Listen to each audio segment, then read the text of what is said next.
ঢাকা শহরে নতুন আতঙ্কের নাম ভূমিকম্প। এই ভূমিকম্পে আমাদের কি করণীয় উচিত, এ সকল বিষয়ে আজকে জানার চেষ্টা করব। আমাদের সঙ্গে আছেন নগর পরিকল্পনাবিদ হিসামউদ্দিন চিস্তি। আসলে আমার দিক থেকে আমি তো ভূতত্ত্ববিদ না, বাট আমার দিক থেকে আমি যদি একটু বলি সেটা হলো যে ভূমিকম্প কিন্তু একটা স্বাভাবিক ঘটনা, মানে প্রকৃতির মধ্যে এই ধরনের নাড়াচাড়া হইতেই থাকে। হ্যাঁ, সো এরকম করে বিভিন্ন টেকটনিক প্লেটের অ্যাক্টিভিটির কারণে নানান কারণে প্রেশারটা রিলিজ হয়, ওই সময়ের একটা টালমাটাল হয় আর কি ভূমিকম্প। আমাদের হলো যে আমাদের পক্ষ থেকে আসলে কি করার আছে, যেমন গভীর সমুদ্রে কিন্তু অনেক টালমাটাল হচ্ছে, ঝড় কিন্তু যেহেতু আমরা ওখানে নাই, আমাদের ক্ষতির কারণ হচ্ছে না, আমরা ওটা নিয়ে চিন্তা করছি না। হ্যাঁ, বড় বড় বরফখণ্ড হয়ে যাচ্ছে অনেক জায়গায় ওরকম। তো প্রকৃতির একটা জিনিস হলো যে আমরা বলি এটাকে হ্যাজার্ড, যে বা এক্সট্রিম ইভেন্টস অফ নেচার বলি, অর্থাৎ প্রকৃতির মধ্যে এমন কোনো ঘটনা ঘটতে থাকে যেটা খুবই মানে এক্সট্রিম ইভেন্ট, যেটার অনেক হাই, কিন্তু সেটার আমাদের জীবনে, মানুষের জীবনে কি প্রভাব পড়বে সেটা কিন্তু অনেকখানি আমাদের কার্যকলাপের উপর নির্ভর করছে আর কি। হ্যাঁ, সো ভূমিকম্প আমরা থামায় দিতে পারবো না কালকে, এটা একটা স্বাভাবিক প্রক্রিয়া প্রকৃতির, এবং অনেক কারণ দিয়ে এটা প্রভাবিত। হ্যাঁ, এটা আমাদের আসলে কন্ট্রোলের বাইরে বলা যায়। কিন্তু আমাদের যেটা করতে হবে সেটা হলো আমরা যেভাবে আমাদের বসতি তৈরি করি, আমাদের বাড়িঘর, রাস্তাঘাট, অবকাঠামো তৈরি করি, সেগুলোকে আমাদের ঠিক করে তৈরি করতে হবে যেন আমরা ভূমিকম্পের ঝুঁকিটা কমায় আনতে পারি, অথবা যদি ক্ষয়ক্ষতি হয় সেই ক্ষয়ক্ষতি থেকে যেন মানে মিনিমাইজ করে আনতে পারি যেটাকে। হ্যাঁ, সো মূল শুরুর কথা ওইটা, যে ভূমিকম্প নিয়ে আসলে চিন্তা করলে চলবে না, কারণ ভূমিকম্প হবে, ঝড় হবে, জলোচ্ছ্বাস হবে, আমাদের দিক থেকে ক্ষতির পরিমাণটা কমায় আনতে হবে। হ্যাঁ, এইটা হচ্ছে কি, ঢাকার একটা হলো যে ঢাকায় প্রথমত এক নম্বর হলো যে জনঘনত্ব খুবই বেশি। হ্যাঁ, সো একটা জায়গায় সে ফর এক্সাম্পল ধরেন আপনি ৭০-এর যে সাইক্লোনটা হয়েছিল, হ্যাঁ, সো তখন কিন্তু বাংলাদেশে মানুষ অনেক কম ছিল, জনসংখ্যার ঘনত্ব কম ছিল, কোস্টাল রিজিয়ন যেটা বা উপকূল এলাকা এমন, কিন্তু প্রচুর মানুষ মারা গেছিল, ১ লাখের মতো ধরা হয় যে ৭০-এর ঘূর্ণিঝড় জলোচ্ছ্বাস মারা গেছিল। কিন্তু তার চেয়েও ভয়ঙ্কর ঘূর্ণিঝড় জলোচ্ছ্বাস কিন্তু ৯১ হয়েছে, সিডরে হয়েছে ২০০৭-এ, ২০০৯ আইলা হয়েছে। কিন্তু আপনি দেখেন ক্ষয়ক্ষতির পরিমাণ কিন্তু তুলনামূলক অনেক কম। হ্যাঁ, মানুষও অত হ্যাঁ মারা গেছে অবশ্যই, বাট আমি যদি ৭০-এর সাথে তুলনা করি অনেক কম। তার মানে কি, আসলে ঘূর্ণিঝড় জলোচ্ছ্বাস প্রাকৃতিক কিন্তু একই রকম আছে, কিন্তু আমরা আমাদের সাবধানতার কারণে আসলে ওটা কমায় আনতে পারছি। সো ঠিক একই জিনিস ঢাকার ক্ষেত্রে প্রযোজ্য। ঢাকা আসলে এত জনঘনত্ব বহুল একটা শহর, যেখানে একটা জায়গায় ক্ষতি হওয়া মানে কি, এখানে অলমোস্ট প্রতি স্কোয়ার কিলোমিটারে ৫২ থেকে ৫৫ হাজার মানুষ থাকে। হ্যাঁ, তো পৃথিবীতে এরকম কোনো শহর নাই যেখানে এই ঘনত্বে মানুষ থাকে। সো এটা বোঝা যাচ্ছে যে মানে যদি ক্ষয়ক্ষতি হয় মানে কত বড় ঝুঁকিটা হতে পারে। মানুষ কম থাকতো কিন্তু অসুবিধা কম হতো আর কি, মানে ক্ষতির ঝুঁকি কম ছিল। এইটা একটা দিক। আরেকটা দিক হলো যে আমরা যেভাবে অনিয়ন্ত্রিত এবং অপরিকল্পিতভাবে আমাদের শহরটাকে তৈরি করছি এবং এখনও করে যাচ্ছি আসলে, এইটা একটা বিরাট কারণ যে আমাদের ঝুঁকির। হ্যাঁ, সে ফর এক্সাম্পল আমি বলি যে ধরেন একই ভূমিকম্প আপনি যদি এখন ভাটারার ওদিকে থাকেন, কথার কথা, হ্যাঁ, যে একটা একতলা বিল্ডিংয়ে আছি আমি, বা দোতলা একটা বিল্ডিংয়ে আছি, অথবা একটা টিনের ঘরে আছি, ওই একই ভূমিকম্প কিন্তু আমাকেও আঘাত করবে, কিন্তু আমার কিন্তু ক্ষতির পরিমাণ আসলে মিনিমাম হবে। আমার হয়তো আমার টিনের বা বেড়ার বাড়িটা ভেঙে গেল, যেখানে একদমই, আমি বলছি যে ভিতরে এখনও তো ঢাকার ভিতরে এলাকা আছে যেখানে খুব বেশি ঘরবাড়ি বা রাস্তাঘাট নাই। হ্যাঁ, সো আসলে ঝামেলা করছে কি, আসলে ঝামেলা করছে আমার বিল্ডিং কলাপস আমরা যেটা বলি। হ্যাঁ, আমরা যে ভবনগুলিতে থাকি সেগুলি কলাপস করলে আমার কী হয়, আমি যদি এটা টিনের ঘরে থাকতাম আমার কিন্তু কিছু যাইতে আসতো না। হ্যাঁ, সো ভূমিকম্পের মাত্রার চেয়ে আমাদের ইম্পর্টেন্ট হলো আমরা কি পরিবেশে বাস করি। আচ্ছা, এখন আরেকটা জিনিস হলো যে সেটা হলো যে আমাদের ভূমিকম্প সহনীয়ভাবে বিল্ডিংগুলি কিন্তু তৈরি করা হয়নি, খুবই নাজুক এবং দুর্বল। হ্যাঁ, এবং ঝুঁকি সহনশীলতা আমরা যেটা বলি যে রেজিলিয়েন্স ওর স্ট্রাকচারাল স্ট্রেংথ অনেক কম এগুলো, এবং এগুলোর পরীক্ষারও আসলে খুব ব্যবস্থা নাই, খুব বেশি নাই। সো ঝুঁকির মাত্রাটা ওই জায়গায় আর কি। যে এখন আমি যদি বলি যে তাহলে আমরা কীভাবে সেফ থাকতে পারবো, সেফ থাকতে আসলে আমাদের মানে প্রথম কথা হলো যে আমাদের যে নতুন বিল্ডিং তৈরি হচ্ছে সেটার কোনো ইভ্যালুয়েশনের ব্যবস্থা আছে কিনা, নাই ইভ্যালুয়েশনের ব্যবস্থা। সেটা হলো রাজুকে যে নকশাগুলি জমা পড়ে, সেই নকশাগুলির কিন্তু শুধু স্থাপত্য নকশা যেটা আমরা বলি, যে আর্কিটেকচারাল ড্রয়িং দেখা হয়। হ্যাঁ, যে ঘরের মাপ ঠিক আছে কিনা, জানলা দরজা ঠিক আছে কিনা, সিঁড়ি ঠিক আছে, শেষ, তারপরে পাস করে দেওয়া হয়।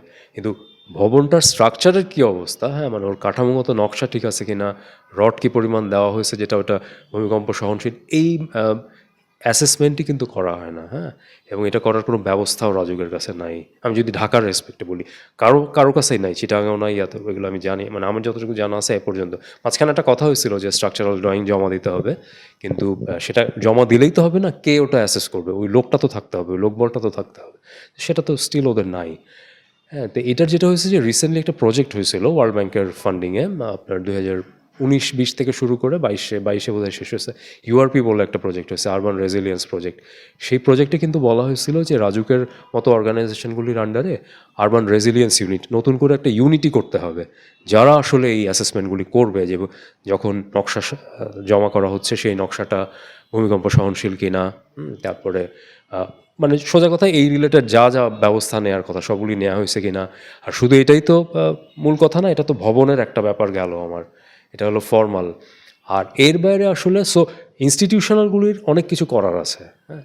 মানে প্রথম কথা, আমি যদি শহরটাকে আসলে ভূমিকম্প সহনশীল করতে চাই বা যদি নিরাপদ করতে চাই, তাহলে একদম আমাদের পার্সোনাল লেভেল থেকে শুরু করে একদম রাজুক, সিটি কর্পোরেশন, ইনস্টিটিউশনগুলি পর্যন্ত সবারই আসলে দায়িত্ব আছে, হ্যাঁ। যেমন ধরুন, আমি রিসেন্টলি দেখছি যে ভূমিকম্পটা হওয়ার পরে এই 5.5 না 5.7 ডাউকিতে হয়েছে না মধুপুরে, এটা নিয়ে অনেক বিতর্ক, একজন একটা বলছে। তো আমার কথা হলো যে আমরা তো সবাই ভূতত্ত্ববিদ না, হ্যাঁ, এবং কালকে সকালবেলা আমরা সবাই ভূতত্ত্ববিদ হয়ে যাবও না, এবং এটার কোনো প্রয়োজনও নাই। সো এই 5.7 না 5.5 এই নিয়ে বিতর্ক না করে, আমি যেই পরিবেশে থাকি সেই পরিবেশটাকে কীভাবে সেভ করা যায়, এটা কি আমি জানি? আমরা জানি না। আমার বাসায় আছি, আমি বাসায় একদম, আমি আবার আরেক যে জায়গায় বলছিলাম এই কথাটা, যে একদম প্রথম 2 সেকেন্ডে, 5 সেকেন্ডে, 10 সেকেন্ডের মধ্যে আমাকে কি ব্যবস্থা নিতে হবে নিজেকে সেভ করার জন্য বা আমার পরিবারের মানুষকে বা আশেপাশে, আমরা জানি? কেউ জানি না। ইন্টারন্যাশনালি রিকগনাইজড কিছু সেফটি মেজার্স আছে, ড্রপ কাভার হোল্ড বলে, মানে কোনো শক্ত জিনিসের নিচে ঢুকে যাওয়া, খাট হোক বা বিছানা। সো এই বেসিক জিনিসগুলি কিন্তু আমরা জানি না, আমাদের নলেজে নাই, আমাদের প্র্যাকটিসে নাই, আমাদের কোনো ড্রিল হয় না। সো আমরা কিন্তু এই সচেতনতাই কিন্তু আমাদের মধ্যে নাই। এখন রাজুকের কাজ করবে, সিটি কর্পোরেশনের কাজ করবে, কিন্তু যেদিন সকালবেলা ভূমিকম্পটা হবে, কথার কথা, সেদিন কি আমি বসে বসে ওই চিন্তা করতে পারবো যে রাজুক আমার জন্য কী করছিল? বা আমার কিন্তু আগে নিজের সেফটি, নিজের আশেপাশের মানুষের, পরিজনের সেফটি আগে এনশিওর করতে হবে, তারপর না ঠিক আছে রাজুকের বললেই কি, মানে ধরেন আমরা ঢাকার প্ল্যানে যখন কাজ করছিলাম, তখনই ঢাকায়, মানে গ্রেটার ঢাকা যেটা আমরা বলি, যে রাজুকের এখতিয়ারভুক্ত সাভার, গাজীপুর এগুলো সহ, নারায়ণগঞ্জ সহ 22-23 লাখের মতো বিল্ডিং ছিল তখনই, হ্যাঁ, যার মধ্যে একটা বিরাট অংশ হাই রাইজও আছে। এবং তো এইটা নিশ্চিত এখন 25-30 লাখ হবে এই বিল্ডিংটা, হ্যাঁ। তো এই 25-30 লাখ বিল্ডিং তো হয়ে গেছে, এদেরকে আমি কালকে সকালবেলা বললেই তো ওরা ভূমিকম্প সহনশীল হয়ে যাবে না। ইট উইল টেক টাইম, অনেক সময় লাগবে এই মানে ট্রান্সফরমেশনটা, চেঞ্জটা ঘটাতে, হ্যাঁ। সো যেটা হয়েছে যে আমাকে প্রথম কথা, আমাদের পার্সোনাল লেভেলে সেফটিটা এনশিওর করার জন্য আমাদের নিজেদের জানতে হবে আসলে যে সেফ থাকার জন্য কি করা দরকার। যেখানেই থাকি আমি, সেটা স্কুলে থাকি, আমার হাসপাতালে থাকি, আমার অফিস বিল্ডিংয়ে থাকি, আমার বাসায় থাকি, নিজেকে এবং নিজের পরিবারের মানুষকে আমাদের সচেতন হতে হবে আগে, এবং আমাদের জানতে হবে যে কী করতে হবে। তারপরে বাকিটা রাজুক যা করার সেটা তো প্রতিষ্ঠানগুলি করবে। ভূমিকম্প সেফটির জন্য কিন্তু বিল্ডিং কোডে খুব সুন্দরভাবে আমাদের কিন্তু বিএনবিসি 2020 যেটা 2020 সালে আমাদের কিন্তু ভবন নির্মাণের কোড তৈরি হয়েছে, হ্যাঁ, জাতীয় পর্যায়ে। এবং এটার মধ্যে কিন্তু খুব ভালোভাবে আপনার এই স্ট্যান্ডার্ডগুলি বলা আছে, যে কতটুকু রড দিলে কোন কোন জায়গায়, যে ক্রস ব্রেসিং বলি আমরা, নানান রকম এগুলো, মানে সিভিল ইঞ্জিনিয়ারিংয়ের নানান রকমের আছে আর কি, যেটা দিয়ে আসলে ভূমিকম্প সেভ করা যায়। তো কেউ যদি ওই কোডটা মেনে ওই পরিমাণ রড, সিমেন্ট যা লাগে ওটার স্ট্রেংথটা বজায় রাখার জন্য সবগুলি মেনটেন করে, তাহলে অবশ্যই এটা একটা লেভেল পর্যন্ত ভূমিকম্প সহনীয় এমনি হয়ে যাবে ওটা। কিন্তু আমরা তো সবসময় আমাদের ওই রিস্ক ফ্যাক্টরটা চিন্তা করি না, আমরা সবসময় লাভের কথা চিন্তা করি, যে কমের মধ্যে দিয়ে বের হয়ে গেলে, টাকা পয়সা খরচ কম হয়ে গেলে, ওকে একটা 6 তলা বিল্ডিং দাঁড়ায় গেল আমার। কিন্তু আসলে তো আমরা বুঝতে পারছি না যে ক্ষতির পরিমাণটা যেখানে যায় দাঁড়াবে, সেখানে আসলে আমার ওই যে কয়েক লাখ টাকা হয়তো আমি সেভ করছিলাম, ওইটা আমি আলটিমেটলি আমি যদি মারাই যাই, আমার যদি জীবনের নিরাপত্তা না থাকে, আমার পরিবারে, তো এই কয়েক লাখ টাকা সেভ করার জন্য আমরা আসলে কী ঝুঁকি নিচ্ছি, তাই না? এটা আমাদের বুঝতে হবে যে কোডগুলি খুব সুন্দরভাবে দেওয়া আছে, আমাদের বিল্ডিং কোডে আছে, ফায়ার সেফটি, আর্থকোয়েক সেফটি সবগুলি দেওয়া আছে, এগুলো মেনে বিল্ডিংটা করতে হবে। এবং এটা আসলে আইনগতভাবে কিন্তু তাই করা উচিত। আমরাই ব্যত্যয় করছি, আমরা আসলে নিজের ঝুঁকি বাড়াচ্ছি, নিজেদের ঝুঁকি বাড়াচ্ছি, আমরাই নিজেদেরকে বিপদের মুখে, ঝুঁকির মধ্যে ফেলছি। কোড, আইন সব কিছু আছে বাংলাদেশের, আইনের অভাব নেই আসলে, কোড মানে নিয়মকানুনের অভাব নেই, সেগুলো তো মানতে হবে, তো সেগুলি, তাই না? এবং মানতে হবে কখন? যখন ওই সচেতনতা তৈরি হবে নিজের মধ্যে, মাথার মধ্যে, বুঝতে পারবো যে আসলে ক্ষতির পরিমাণটা কোন দিকে নিয়ে যাচ্ছে।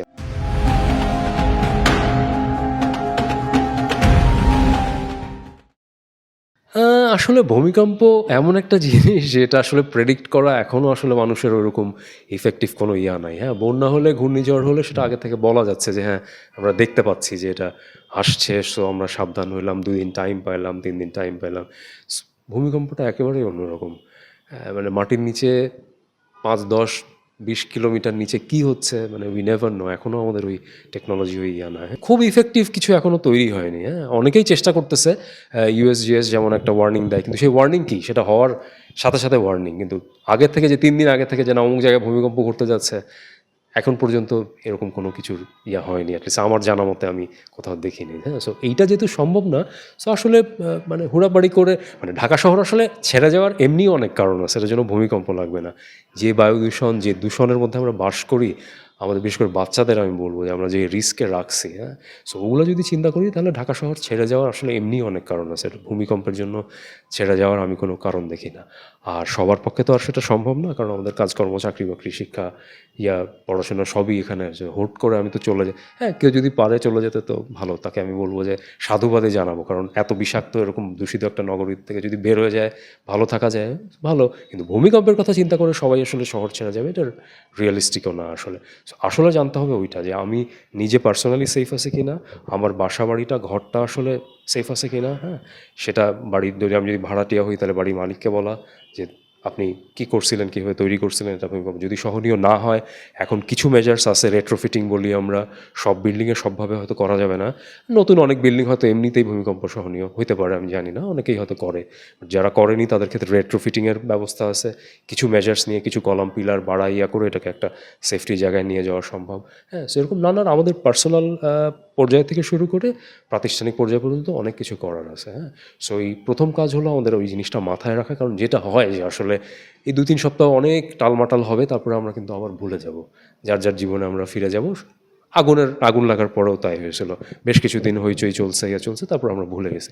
সো ওইটা যেন না হয়, আমি ওইটাই চাই। মানে এটা ভেরি আনলাইকলি, তারপরে আমি বলছি যে এই সচেতনতা যদি একবার ঢুকে, তাহলে একটু একটু করে হয়তো একটা সময় পরে আমরা আসলে একটা জায়গায় নিয়ে যেতে পারবো ঢাকা শহরকে। হ্যাঁ, সো প্যানিকের আসলে আমি কোনো ইয়া দেখি না, আর প্যানিক করে লাভও নাই আসলে। সো যার যার জায়গা থেকে আমাদের ঝুঁকির মাত্রা কমায় আনা এবং সাবধান হওয়ার জন্য যা করা যায়, এটা আমাদের আজকে থেকেই শুরু করতে